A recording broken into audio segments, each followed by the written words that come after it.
Does Utah have what it takes to make the playoffs in their first season?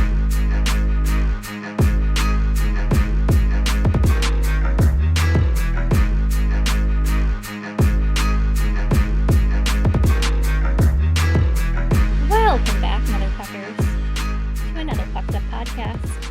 I am your host. I almost said I am your host, D-Bag. That's not me. Deep down there. We body I might swapped. It's pretend to Friday be the 13th. Right? It's like that Friday the scene in 13th. Anchorman. It's not when he Friday the goes- 13th. No, it's like the scene in Anchorman when he goes, "I'm Brian Fontana." No, you're not. You're Brick. Yeah. It's 100% what that was. I'm Danger Water. I'm here with my two favorite co-hosts. We have T-Bag and Chris. Welcome back. Thanks for joining us again for week 3 of our podcast. Week Woo. 1-ish of actual hockey. It depends on how you count it, as we alluded to on our socials. Right. Stupid fucking regular season and preseason games got us all fucked up. There's no hard week. So we'll just count the weeks, how many weeks we've been doing the podcast. We did one episode before. If I remember preseason correctly, even this started. is episode number 62. Yeah, that I don't I'm know just math. talking this season. Oh, this season, yeah, we're only on episode, episode 3. Trace Amigas. We're episode Season 3, 61 episode 3. currently. We just had our 60th Yes. episode last week, which is That's wild. crazy. yeah. That's crazy. Which means we'll hit 100 this season? Yeah. No. Maybe? Maybe. I don't know. If not next season, Math is most hard. likely. Yeah. Math is hard. We're well Mm. over that with less than normal, I believe. We're close to like 200. Yeah. Probably. Yeah. If not more. Yeah. Anywho, yeah. So to start us off, ladies first. So let's talk about the ladies. Ms. D, what do we have for PWHL? Well, we have quite a bit of news coming out of the PWHL, starting with some announcements about training camps. Most of the teams will be hosting their training camps on November 12th, so that's coming up just around the bend. The Toronto roster includes a total of 29 players. They have 17 forwards, 9 defenders, 3 goaltenders. The roster includes 18 players who competed as members of PWHL Toronto last year, and a total of 20 players who have already been signed to contracts for the upcoming season.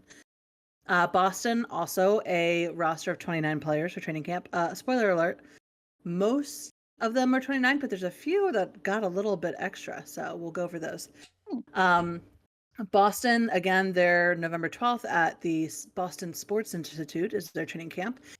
They have 16 forwards, 9 defenders, 4 goaltenders, 19 players who formerly played for PWHL Boston, and 20 players who have already been signed to contracts. New York, again, that 29 popping up. They have their training camp at Essex County Cody Arena. The Sirens training camp roster consists of 17 forwards, 9 defenders, 3 goaltenders. They have 20 players who competed as a member of the PWHL New York last season, and they have 16 players who have already signed contracts for the season. Minnesota only has 28 players for some reason. I guess they're like, meh, we are better and we don't have to work as hard. I have no idea. Should be hitting Yeah, up the free basically. agency pool. Yeah.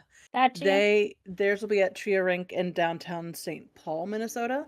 Their roster training camp consists of 16 forwards, 8 defenders, 4 goaltenders. They have 18 players who won the inaugural Walter Cup Championship as members of PWHL Minnesota. And they have 16 players who have already been signed to contracts as well. Ottawa has 29 players for their November 12th TD Place training camp. They have 15 forwards, 10 defenders, 4 goaltenders. They have 13 Canadians, 10 Americans, 3 players from Czechia, 2 from Sweden, and 1 from Austria. Which I just thought that was nice that they added in their makeup of nationalities. Yeah. 16 have competed as members of PWHL Ottawa, and 21 have already been signed to contracts. For Montreal, their roster is 31. I guess they picked up one of Minnesota's, who knows. And they will show up at Verdun Auditorium on Tuesday, November 12th.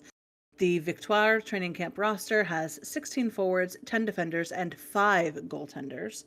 They also have players from 5 different countries. 19 of them have suited up for Montreal previously, and 18 of them have signed contracts for this season. Lastly, one note about rosters for the PWHL is that all rosters for the 2024-2025 season will be finalized on Wednesday, November 27th, and will have 23 active players as well as up to 3 reserve players. So we'll be saying goodbye to a lot of the people that are at training camp here shortly. And then the other big note that we are finally happy to announce is that the season schedule is now up for all teams in the NHL. There are still some games that are TBD in terms of time and location. But for the most part, everything is set, and I believe you can start purchasing tickets now if you haven't already. And be sure to purchase tickets early because they sold out a lot last year. Hell yeah. So the opening game is going to be Saturday, November 30th at 2 p.m. Eastern against between Boston and Toronto at the Coca-Cola Coliseum. And then we're going to have games running through Saturday, May 3rd, where we're going to see Ottawa face off against Toronto again at the Coca-Cola Coliseum. So that is a lot of games for you to go look at. And if you're interested in viewing the full schedule for yourself to see when you can tune in, or if there's a game nearby to you, you can visit thepwhl.com for more information. Their season ends on Grandma's birthday. Does it? That's like I thought that was kinda kismet. cool. Wow. Yeah. Do I we love that. know, streaming wise, do we know if games will all still be available on YouTube? That is correct. They still plan on streaming all games for free on YouTube. It's a brilliant business. I think we It mentioned really this is such a last good marketing season. We were like, tactic this for them. is the best possible thing. Yeah. Absolutely. Awesome. Agreed. Going into topics of the week, Chris, I think you have our first note. I do, in fact. Shout out to the Columbus Blue Jackets for inviting Guy Goudreau, father of Johnny and Matthew Goudreau, to be involved in their home opener practice. I know it's also very bittersweet for a lot of players for the Florida Panthers who are there opening their season up against. Guys like Matthew Tkachuk, Sam Bennett were teammates of Johnny's in Calgary. So I think it's a whole touching, like very touching story. If you guys want to go check out the whole article, it is on NHL.com. They were talking about Johnny's like dedication to the rink and where he learned that from. Coach Dean Evison says, I've been told that Johnny Goudreau is a rink rat. The apple doesn't fall far from the tree. Guy just wanted to be on the ice. He just wanted to be here. Which again, if anyone who's ever watched Johnny play, you know that's how he was. But yeah, I thought this was a really classy move of the Columbus Blue Jackets organization to welcome Guy in and allow him to be a part of practice and help in a coaching role. Absolutely. Yeah, I will have to go back and watch because I'm watching a different game currently as we're recording on the home opener for the Blue Jackets. Yeah. But I want to see what they do like for pregame ceremonies and stuff for Johnny and Matt. I think it's going to be pretty cool all season. Absolutely. Yeah. And something I thought was really cool too about that is that actually they got the idea, Evanson got the idea to invite Guy out from Tortorella, head coach of the Flyers. He was like, why don't you have him come out during training camp and help with sessions and stuff just to keep him involved? Which I just thought was really cool. I think it shows again how much the NHL as a unit is mourning the loss of these two brothers. I also thought it was cool. They did win their first game. It wasn't their home opener, but it was a road game, I believe. The Blue Jackets did. And so normally every team has some sort of a tradition after games of, either not just like giving out the pucks or whatever, but they usually have some kinds of traditions. They previously had a flat top cap that they used to pass around, and like whoever was the MVP or whatever of the game got it. Well, this year it is a donkey hat, because apparently that was one of Johnny's favorite things to call somebody was a donkey. That tracks. So I love it's it. just, yeah, it's just a little donkey hat. And then the first guy that got it was someone who's battling through a lot of is Monahan, who's battling through a lot of injuries previously and probably currently. So I really like seeing or really appreciate how they're getting not only the Gaudreau family involved, but keeping that memory alive. Yeah, absolutely. Yeah. Yeah, I think that's super important. And again, this goes to what we talked about a couple weeks ago. It's the impact that the Gaudreau brothers had on not Yeah. only the teams that they played for, but the sports world. Like, it goes to everything that we say every week is that the hockey world is a massive family. No matter what team you cheer for, no matter what players you like, what players you don't like, it's, we're all just this giant crazy family who loves this thing. And Yeah. moments like this remind me and help me always remember why I fell in love with hockey. Yeah. Yep. Absolutely. Couldn't have said it better. Very true. Very true. D. Stop it, D. Like, yeah, no, I could have said it better. Fuck you. Who are our 3 stars of the week? Yeah, because we have technically had week 1, so I guess that sort of settles that debate. The NHL.com specifically has listed October 4th through the 13th as week 1. So we have our 3 stars, and in 3 stars tradition, we start with the 3rd star because fuck you, I want to. Our 3rd star this week is Jack Eichel, a center for the Vegas Golden Knights. Eichel led the NHL with 6 assists and 7 points over 3 games to power the Golden Knights to their 3rd straight 3-0 start to the season. They went 7-0 in 2023-24 and 3-0 in 22-23. He opened the campaign with 4 helpers in a second career 4-assist performance and a 8-4 triumph over the Colorado Avalanche on October 9th. Eichel then posted a 1 goal, 1 assist for a 2-point effort in a 4-3 win versus the St. Louis Blues before assisting on Tomas Hertl's tie-breaking goal in the 3rd period of a 3-1 victory against the Anaheim Ducks. The 27-year-old Eichel has produced nearly a point per game since being selected with a 2nd overall pick in the 2015 NHL draft, totaling 212 goals, 309 assists for 521 total points in 542 career NHL games. Wow. Big ups to Eichel for that one. Next, for our 2nd star, we have Connor Hellebuyck, a goalie of the Winnipeg Jets. Hellebuyck stopped at 81 of 83 shots, going 3-0 with a .66 goals against average, a .976 save percentage, and 1 shutout to lift the Jets to an unblemished start to the season. The reigning Vezina Trophy and William N. Jennings Trophy winner began 2024-2025 with a 30-save shutout, the 38th clean sheet of his career as a part of a 6-0 victory over the Edmonton Oilers. What a fucking spanking. They whipped their Dear ass. God. Got your ass beat. And then he yielded 1 goal in consecutive 2-1 overtime wins, turning aside 25 shots against the Chicago Blackhawks and making 26 saves versus the Minnesota Wild. The 31-year-old Hellebuyck, a 2-time Vezina Trophy recipient, ranks 2nd in the NHL with 278 victories and 508 career appearances since making his league debut in the 2015-16 season. And lastly, which is a topic we'll be moving into next, our 1st star is actually Dylan Guenther, a right winger for the Utah Hockey Club. Yes. Crazy to see Utah making the top of the boards for the first time in their franchise history, for the first time in this season. Crazy.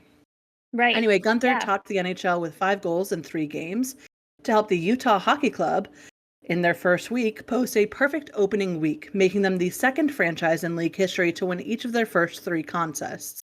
Also, Vegas Golden Knights did that in the 2017-18 campaign, though Chris, would you like to remind me what happened in the Stanley Cup playoffs in 2018? Did they lose? They lost in the I Stanley Cup think they Finals. lost. Yeah. To who Yeah. was it again? Who did they lose to? I don't know, some team out of Washington. Was it the Washington Capitals? Yeah, Just that checking. Okay. that Just wanna get same my facts team straight. that now holds did the I record know? for the team with the worst fucking record in history to make the That playoffs. we wear proudly, Chris. We wear it proudly. Thank you It very is much. the Anyway. best stat. It is just as good of a stat as the Winnipeg Jets' all-time leading point scorer Ilya Kovalchuk, who never played a game for them. Yeah, exactly. Gunther ignited Utah's inaugural game with a pair of goals, including the first in franchise history 4 minutes and 56 seconds after the opening faceoff, en route to a 5-2 victory against the Chicago Blackhawks. He again scored twice, highlighted by his second career overtime goal, as Utah rallied from 3 separate deficits for a 5-4 triumph over the New York Islanders.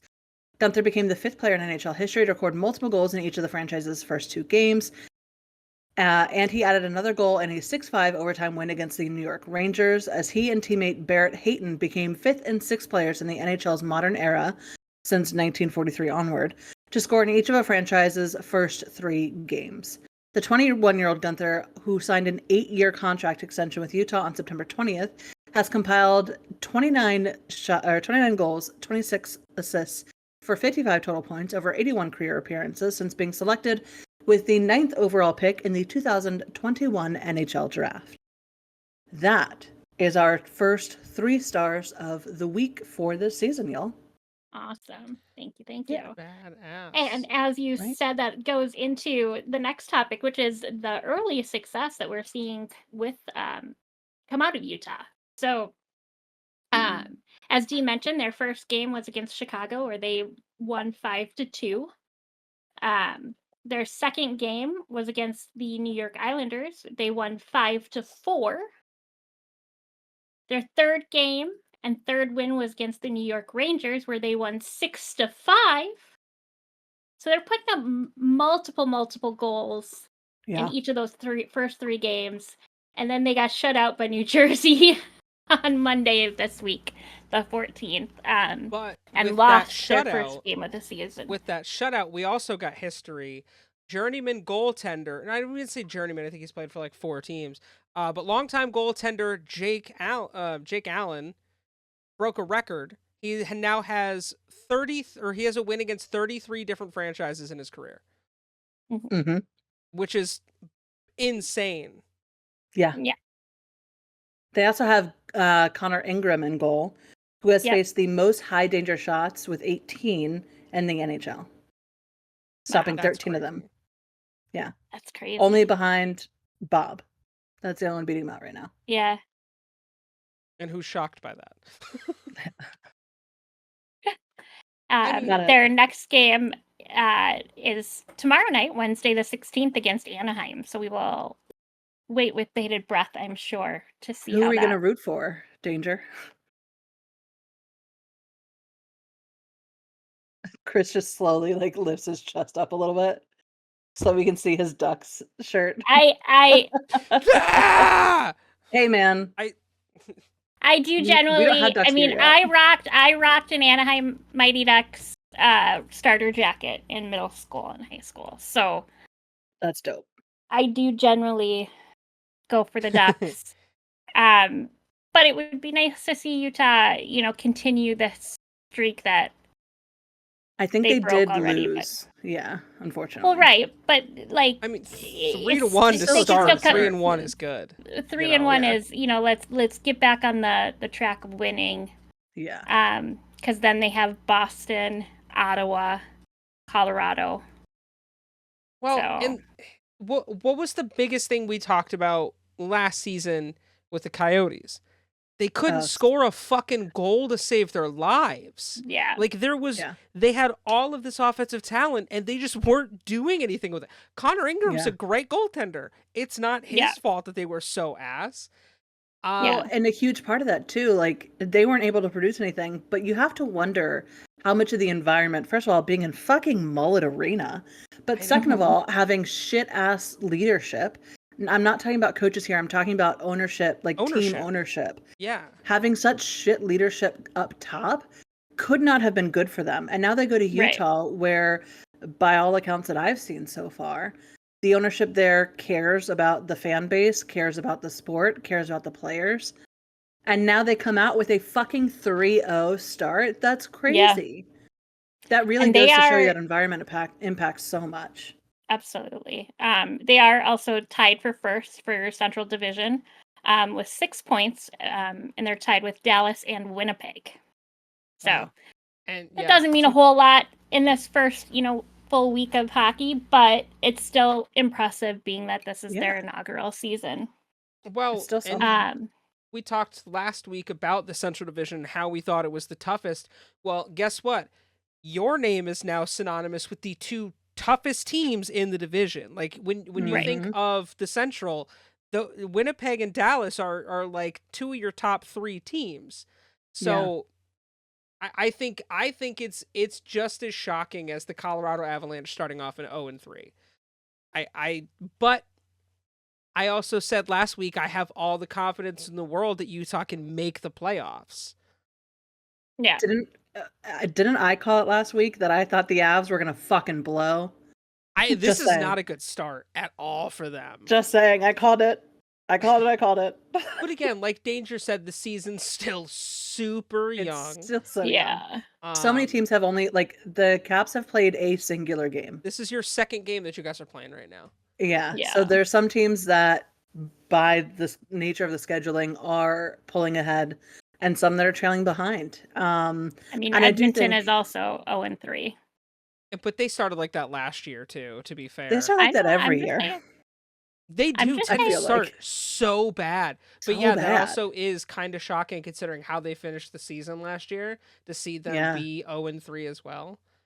Yeah. Um, I mean, and again, you talk about people like Dylan Gunther who's stepping up, Barrett Hayton, who I think I've mentioned the past couple years as someone I think has really good Yeah. like capabilities. You've got and I expected it to end up being Mikhail Sergachev that did a lot of the scoring, and he really isn't. So I think that speaks volumes. Mm-hmm. Yeah. I mean, Clayton Keller has 6 points, Logan Cooley 5, Dylan Gunther 5, Barrett Hayton 5.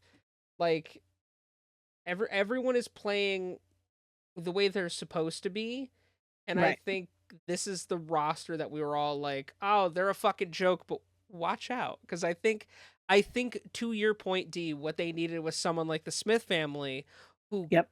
gives a shit. Yes. Yeah. Because I couldn't imagine playing in that toxic fucking environment. Not to No. say that Mullet Arena is this bad place. It's the Arizona State University, like it's their hockey facility. And it's great for Arizona State It's a University. it's a great college It's university fine. spot, but it's not Yeah. an NHL spot. Right. But when you've been That kicked would out of be two different like cities, that would be like if you're, let's say, two major NFL teams, the frickin' Patriots and the Chiefs, go were play in a playing high at your school local arena. fucking playground. You know what I Yeah. mean? Like, Yeah. it's such a downgrade. It's not even funny. Like, yes, it has all the stuff there that's necessary. My local park has a, regulation size field. It has uprights. It has all that shit. But if those two teams showed up to play there, it would be difficult.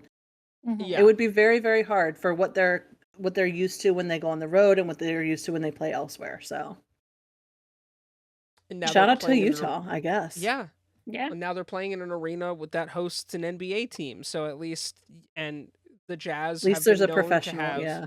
Yeah, well, from people I know who are big NBA fans who have been there have said, if you go to a Jazz home game, like the arena inside is beautiful. And I was like, all right, Mhm. well, it's good to know. I mean, they had some fun with the Utah Jazz mascot who just throws on a Utah Hockey Club jersey, and I guess is Nice. kind of There acting you as their go. mascot too.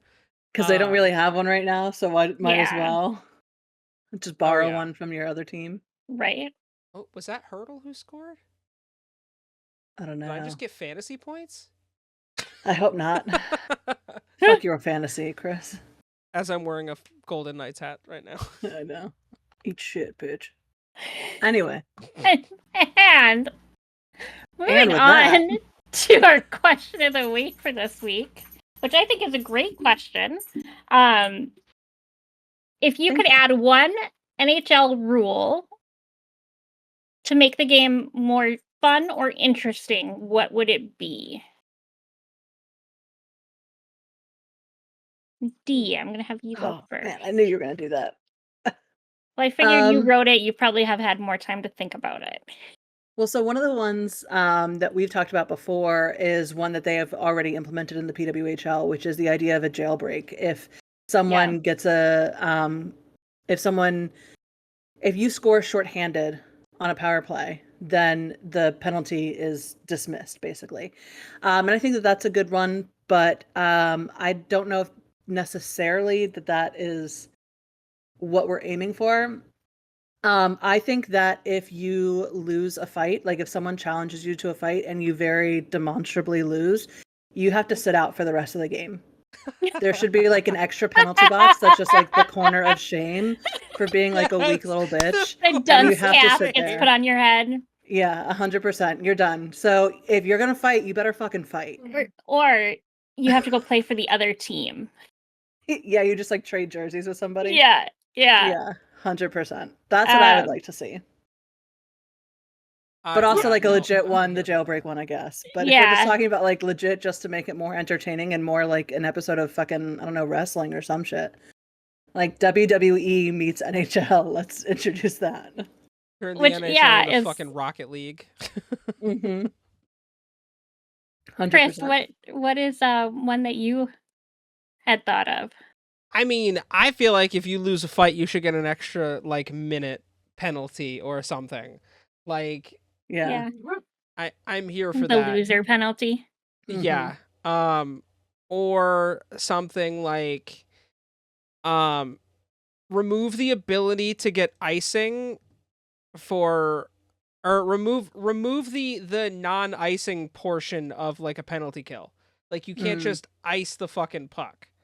You have to try to have some sort of and you or you at least get called for icing every time you know clear the zone. And I'm not saying like you can't just clear the zone, but like don't spend the full 2 minutes or whatever just in your defensive zone. You got to try to actually, you know, make something happen. Yeah. Yeah. That's fair. For mine, this was the first thing that I thought of when I read this earlier today. And it's more of a silly, fun thing than like an actual rule. But I would love to see them allow more like goal celebration.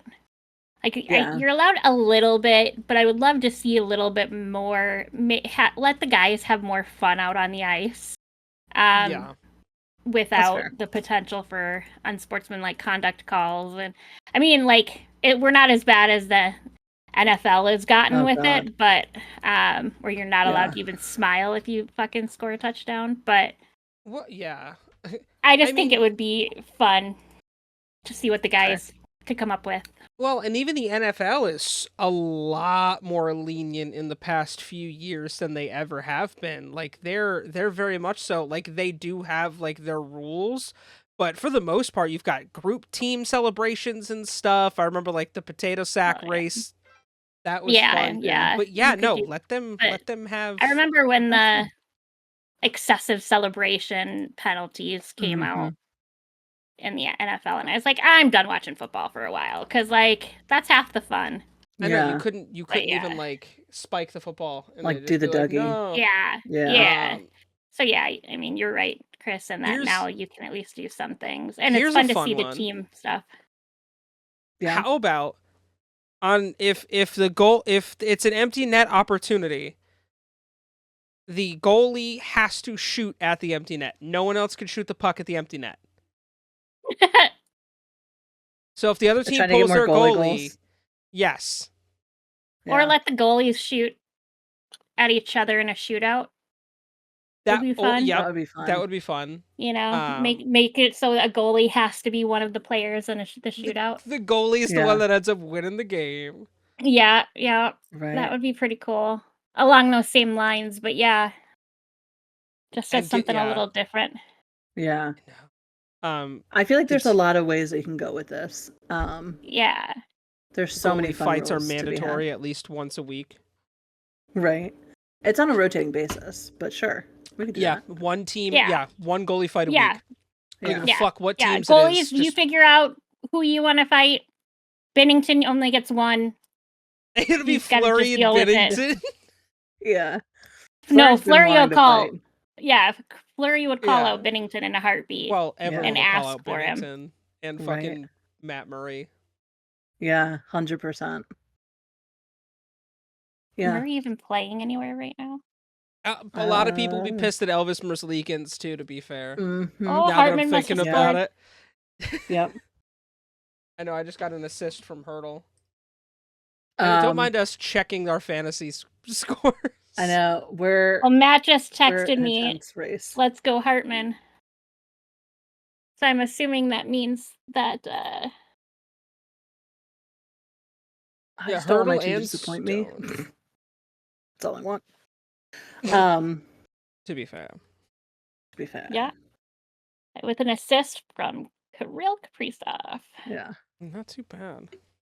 Yeah.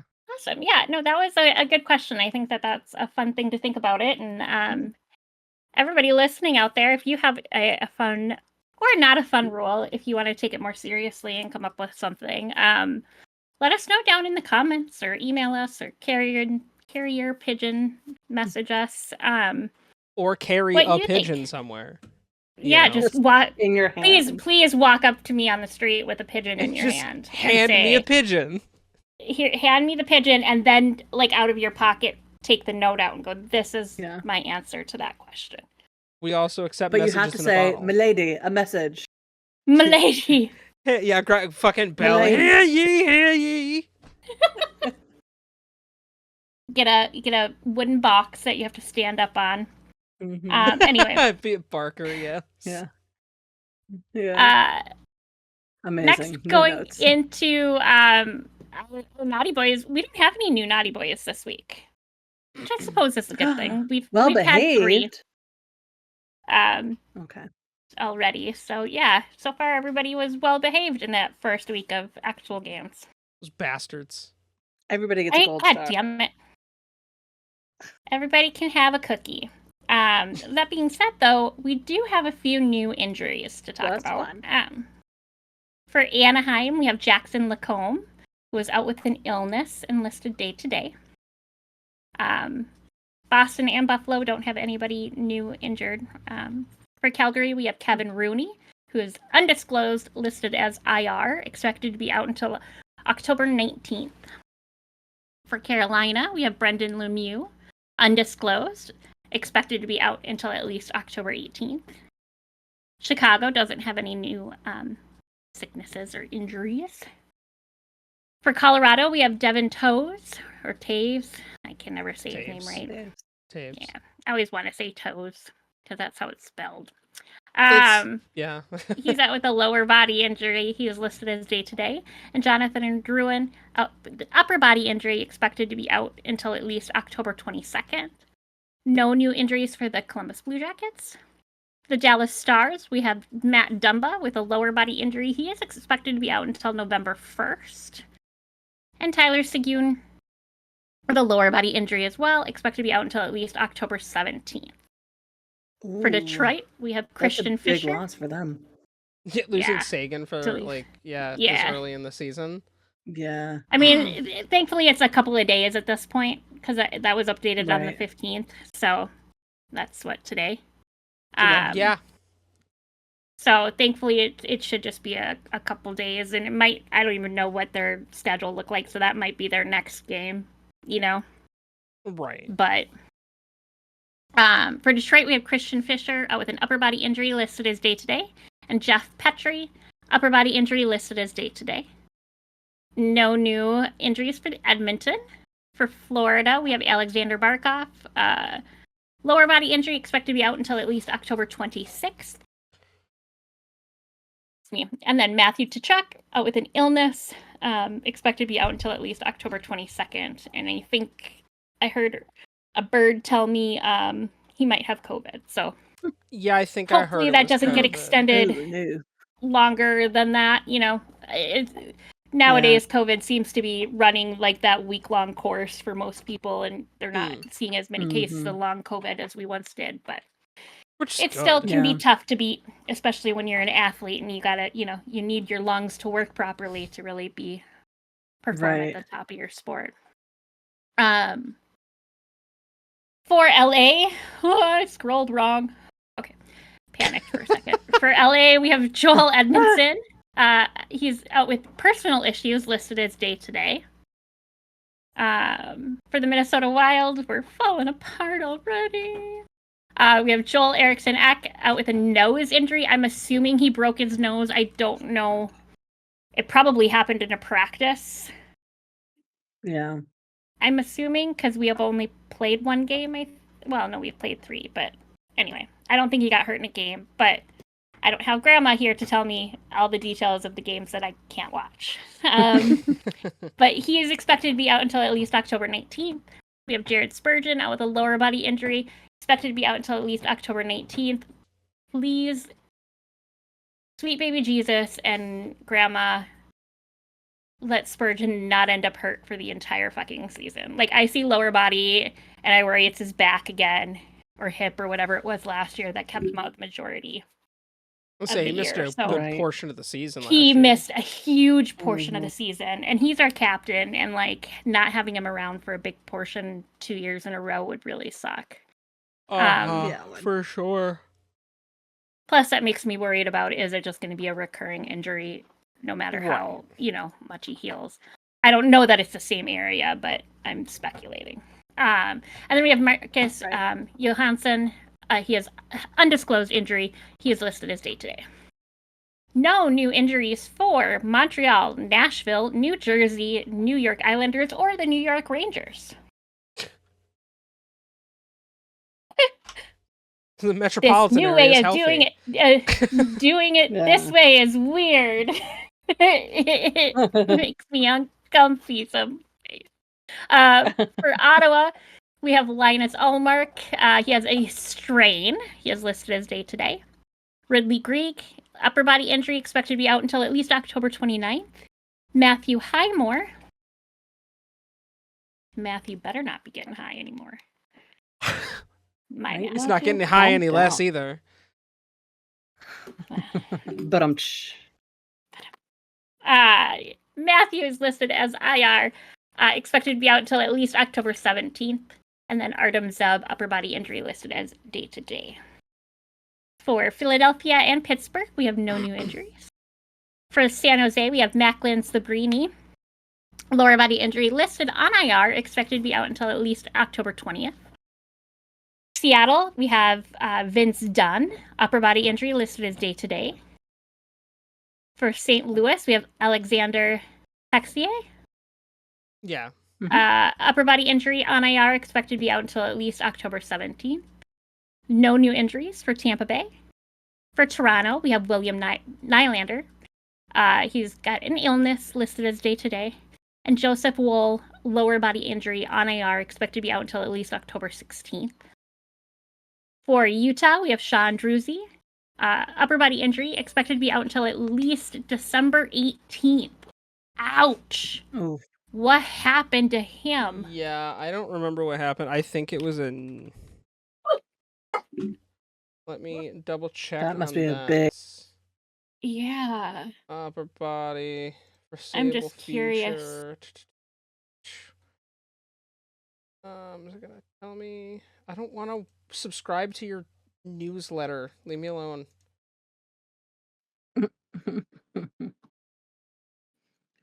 Feel that. Like...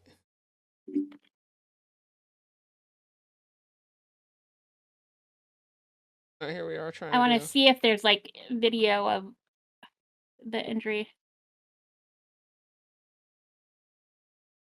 So it did happen in the game against New Jersey. He was hit by Devils defenseman Jonas Siegenthaler. He'll be out for the foreseeable future, and it doesn't look like he's going to be back anytime soon.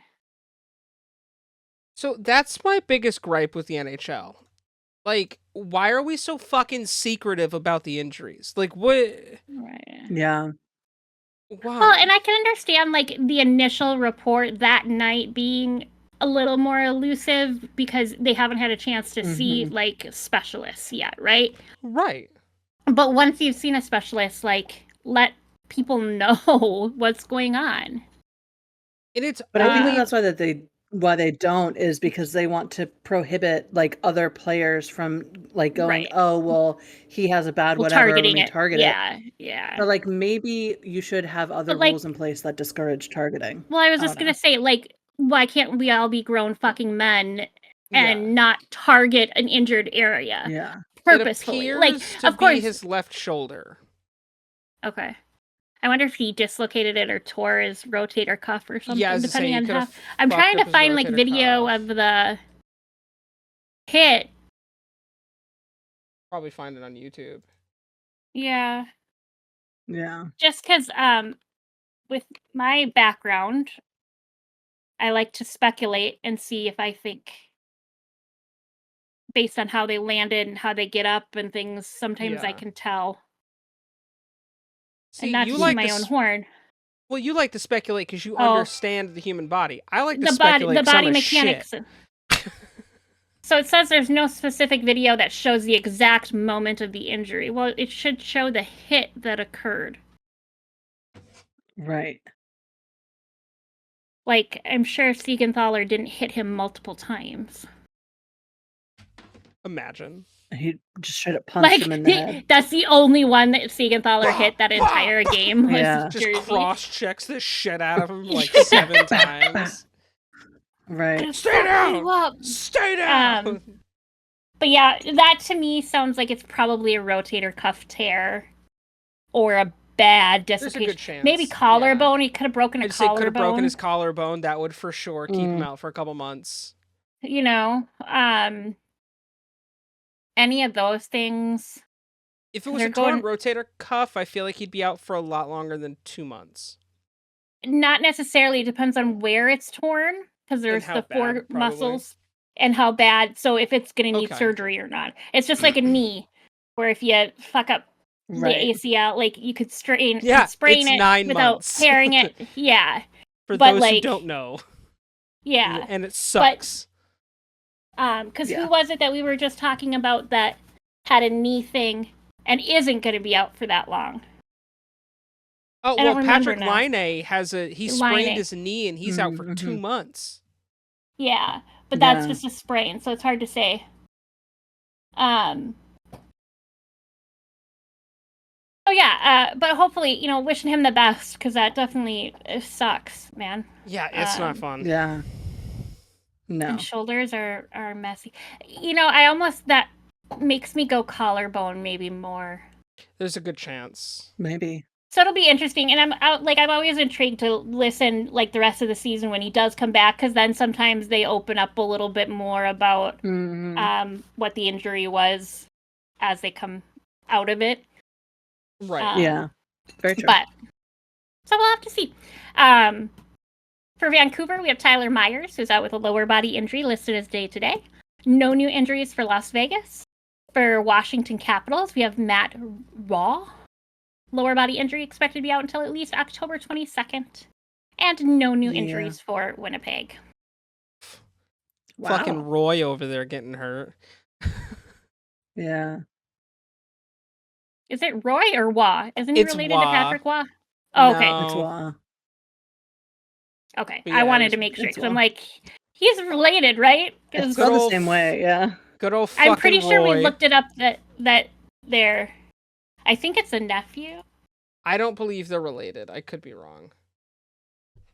Because I know Hayden Fleury and Marc-Andre aren't related. Yeah. Right. They are not related. Oh, okay. So then it might be Roy. Fucking Roy. Well, it's still... I think that's it is the Wah. French way of pronouncing it. So it's Wah. Yeah, he's from Michigan, though. Yeah. So it depends on where his parents are from. Fucking Roy. Anyway. Yeah. Doesn't matter. They could have been Canadian and just hopped down the border Right, to yeah. escape the Mounties. We don't know. We don't know your life, Matt. To escape the Mounties. Come on the show That's and funny. tell us if that's why you grew up in Michigan. I promise they won't find out. The RCMP doesn't listen to this podcast. They're banned. They for from sure it. don't. I That we call it in know check. of. That we Yeah. know of. And of all people, the Mounties No, might. I called in check. Okay. You called and Yeah. checked. Actually, they're our biggest fans. Shout out to the Mounties, bro. Mounties. Uh,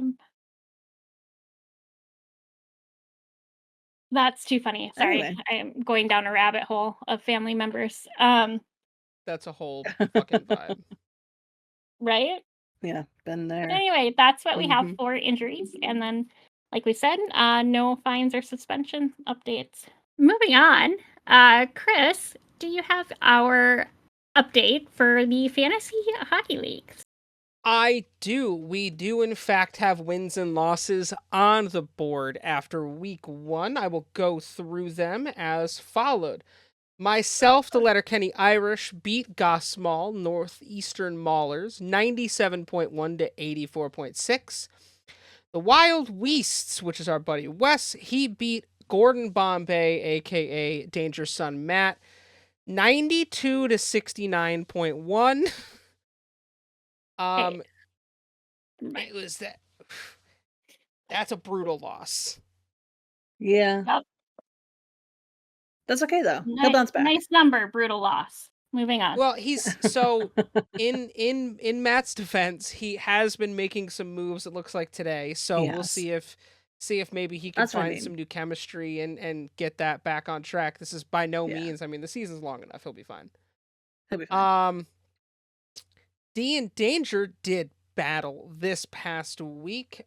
Peace, Love, Puss Suitor, which is D's team, won 112 to 92 over 0 to Knife Fight, which is also a great name. Also a great team. Nightwings, which is our buddy Drew, he won 117.2 to 92.3 over Marcello's BBC. And Joe. F. Scott Fitzgerald, which is Ma's buddy John, won 89.6 to 76.7 over the Dixon Sider, aka Dave, which prompted Dave to post in the Fantasy Hockey channel in Discord, "Fuck hockey, LOL." LOL is important. Must Yes. keep that in. Matchups are this current week. I am facing off against Drew. Danger is playing Wes. Maul and Dave are doing battle. Marcello and Matt are facing off, and then John and D. And we're neck and neck right now.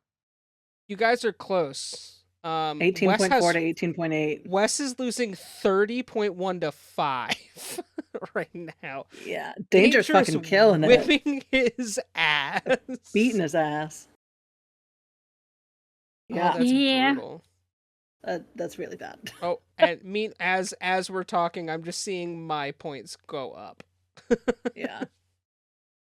But yeah, division leaders are Nightwings and Peace, Love, Puss Suitor, which isn't really accurate. There's a 3-way tie for the East with Wes, myself, and Drew, and then John and D lead the Western Division. Yeah, we definitely do. So that'll be fun to follow throughout the season. I've already got my thoughts on the 3 or 4 teams that are going to be the toughest. So we will see what happens there. We sure will. It's me. I'm the toughest. That's a lie. I'm not. I'm not bad. But I'm not the sitting here toughest. trying not to brag about how stacked my team is. Yeah. But good news to anyone who is looking for a player. And actually, no, Danger, I think you claimed him already. She already claimed him. I did. Danger jumped on the Alexander Barkov trade because someone let him go because he was injured. I've been looking at the Yeah. waiver, like the available players. Like, you got Tage Thompson is out there. Dylan Gunther's a free agent. Jeff Skinner's a free agent. Tyler Sagan is available. Matty Beniers, Macklin Celebrini, Yeah. Victor Arvidsson. Like, there's whenever Landeskog is able to come back, Barrett Hayton is available. Aaron Ekblad, Owen Power. Like, there's a lot of good players still left on the board. Oh yeah. So by no means is there like a bunch of scrubs. I think having a 10-team league as opposed to an 18 league makes it a little harder. Mhm. Because it does take away less of the valuable players. Yeah. So yeah, that'll be interesting to see moves and stuff. I don't remember when the trade deadline is though. It's not until later, I don't think.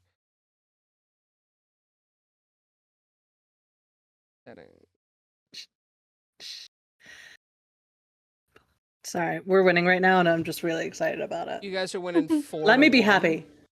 Yeah. You know what? Really glad. Oh, god damn it. Is that Now I Chikrin that wish just I'd scored? put Logan Thompson in. I was Chikrin that scored. I was Chikrin. Hey, buddy. He's on my team. Yeah, bitch. Trade deadline is February 21st. Well, let's see who continues to win next week, Yes.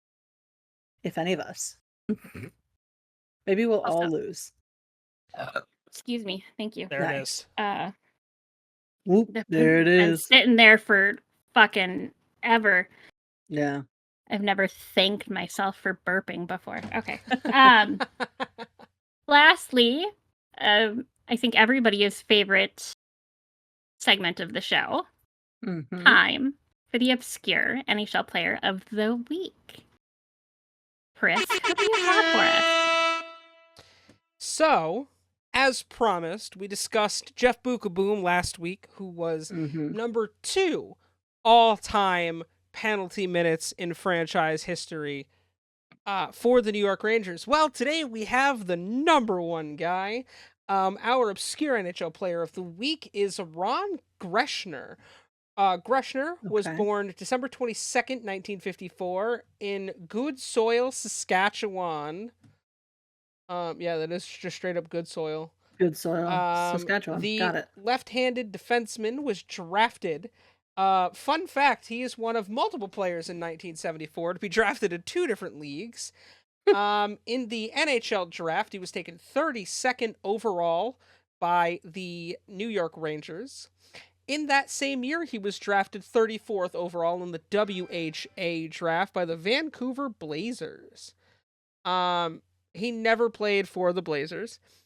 Does anyone want to take a guess at how many career games this man played in the NHL? 376. 7. 47. Yeah. Okay. If he somehow in Most penalty 47 minutes. games, could you imagine 47 games it took him to like have insane penalty minutes? Yeah. I said No. 376. I He win. played, you definitely won. In his 981 career games in the Holy shit. NHL, all with the New York Rangers, he had Wow. 179 goals, 431 assists, and 1,226 regular season penalty minutes, putting him number 1 all time in Rangers franchise history. There you go. In 84 playoff games, 17 goals, 32 assists, with 106 penalty minutes. Can anyone guess? Oh shit, he wasn't even on that team. He retired 4 years before the New York Rangers would return to the Stanley Cup Finals. Yeah. That's sad. Yeah. Yeah, I mean, that's still pretty crazy to look at. In the 2009 book, the 100 Ranger Greats, the authors ranked Greschner at number 12 all time, of the 901 Rangers who have played during the team's first 82 seasons. Nice. Yeah, he was a WCHL All-Star in 1974, which is now what we would know as the WHL, which is a league in the CHL, which a lot of great players have come from. But yeah, shout out to Ron Greschner, our Yes. obscure NHL Player of the Week.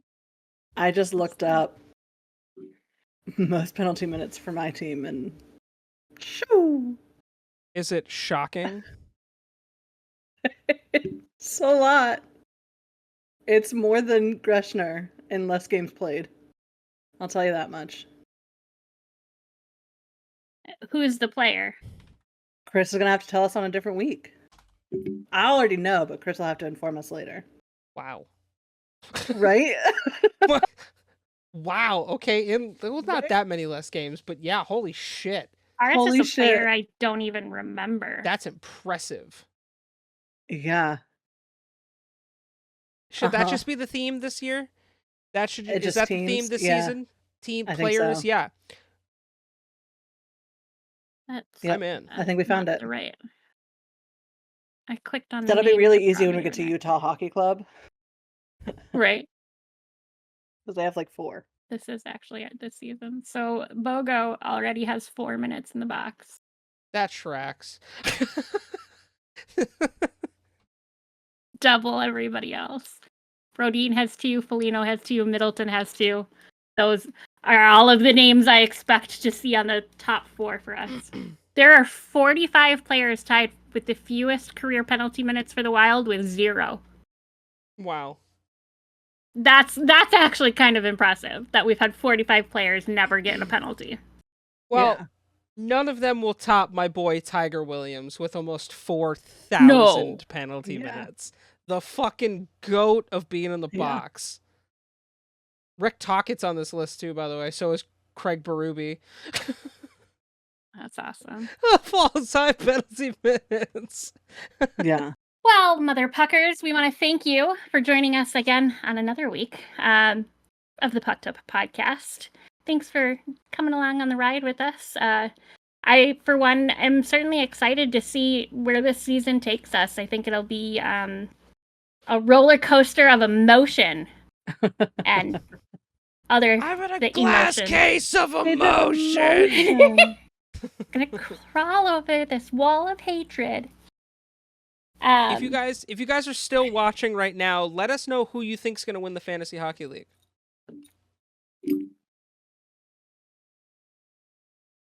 We'll see. As long as we can all Time will collectively tell. make sure it's not Dave. Yeah. 100% that's Yeah. what we're all rooting for. That's too funny. But yeah, so thank you again for joining us. We look forward to having you back here next week. And we will see you then in the face-off circle.